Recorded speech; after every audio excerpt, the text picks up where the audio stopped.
Terminator 2 is the blockbuster that redefined fear wrapped inside action. A future ruled by machines, a mother locked in a nightmare, and a kid who could end the world.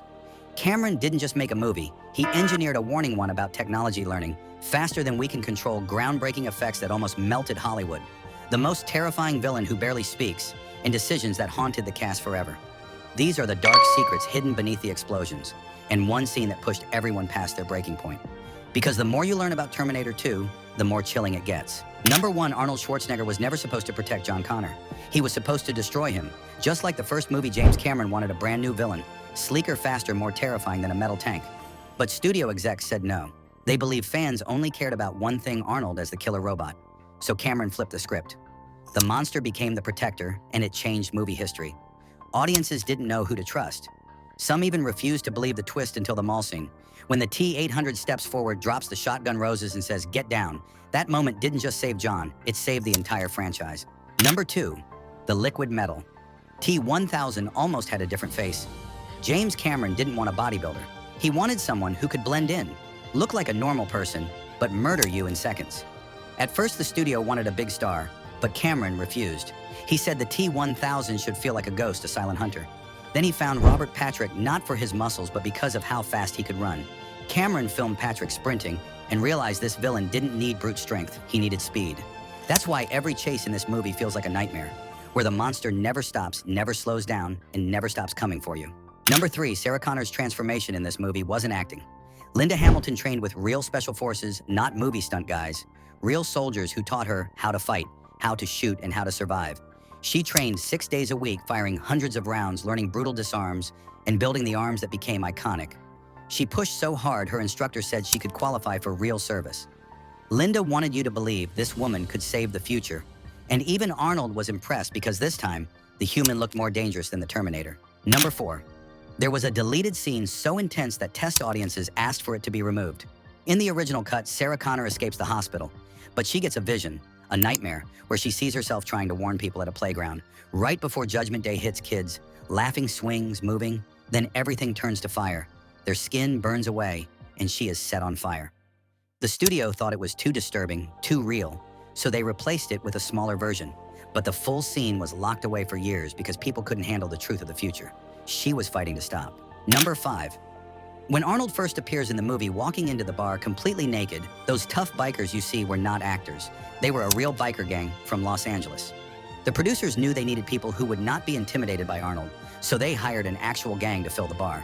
But here is the crazy part. Those bikers loved Arnold, and they respected him like a king during filming. They even protected the set to make sure nobody messed with him. Meaning the Terminator walked into a bar filled with real-life troublemakers, and instead of starting a fight, he got new loyal fans, because even real bikers knew you do not mess with the Terminator. Number 6. The liquid metal effect that made the T-1000 famous was so new that even the people creating it didn't know if it would work. James Cameron pushed industrial light and magic to invent a technology that had never existed before CGI that could stretch, drip, and reflect light like real mercury. But the computers in 1991 were barely strong enough to handle it.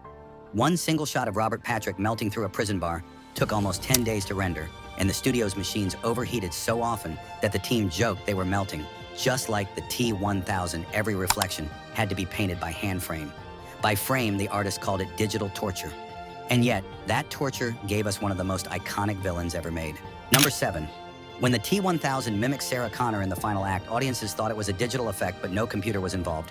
James Cameron used Linda Hamilton's identical twin sister, Leslie Hamilton, Guerin, to play the copycat version of the Terminator in the scene, where the real Sarah tries to save John, while her robotic double steps out of the shadows. It looks like a mirror trick, but it's actually 2 women, standing side by side, one playing human, one playing machine. No CGI, no split screen, just perfect timing and real bloodline symmetry. Even the crew on set couldn't tell them apart. And when the cameras rolled, the twin illusion became movie history. Leslie never acted again, but for a few seconds, she was the most convincing machine in cinema. Number 8, Arnold's iconic one-hand shotgun reload wasn't a CGI trick or a camera cut. It was real, and it hurt. During the canal chase scene, the T-800 swings his Winchester shotgun, spinning it around one palm like a revolver. But that move wasn't designed for a weapon that heavy. The gun weighed nearly 10 pounds with a customized loop lever, just so Arnold could fit his finger through it. Every take slammed his hand, and after a dozen tries, his knuckles were bleeding. But James Cameron wanted it perfect. Arnold refused to quit until the spin looked smooth. That single motion, one clean spin, one perfect reload, became one of the coolest moments in movie history. And the pain, 100% real. The cyborg never flinched. Number 9. The nuclear nightmare scene in Terminator 2 wasn't just movie magic, it was pure practical terror. James Cameron wanted to show the end of the world, not through special effects, but through realism that would haunt audiences. Instead of CGI, the crew built a full-scale miniature of Los Angeles, complete with cars, trees, and buildings. Then they detonated it. For real, the result was one of the most scientifically accurate nuclear blast depictions ever filmed. Even government scientists reportedly called it uncomfortably close to what an actual atomic wave would look like. Linda Hamilton's scream wasn't just acting. She said the heat and force from the explosion felt real, and the vision of Sarah Connor burning behind that chain-link fence. That's not just a nightmare. That's Cameron showing us the end of humanity in broad daylight, all done with fire, wind, and sheer filmmaking insanity. Number 10. The most emotional scene in Terminator 2 wasn't written for a machine. It was written for humanity. When the T-800 lowers himself into the molten steel, it's not just the end of a mission. It's the first moment he truly understands life. Arnold didn't fake that moment. He performed it as if a father was saying goodbye to his child. Linda Hamilton later said she couldn't hold back tears. It was too real. Even Cameron admitted that when Arnold gave that final thumbs up, the entire crew went silent, because it wasn't just the Terminator dying, it was a machine learning what it means to care. And that single shot, a steel hand sinking into fire, became one of the most human moments ever filmed in sci-fi history. And that's the untold truth behind Terminator 2. Every scar, every spark, every tear was earned, not faked. This wasn't just science fiction, it was human emotion wrapped in steel and fire. If you learned something new today, drop a comment and tell us what shocked you most, and what movie should we uncover next? Because behind every masterpiece lies another secret waiting to be revealed.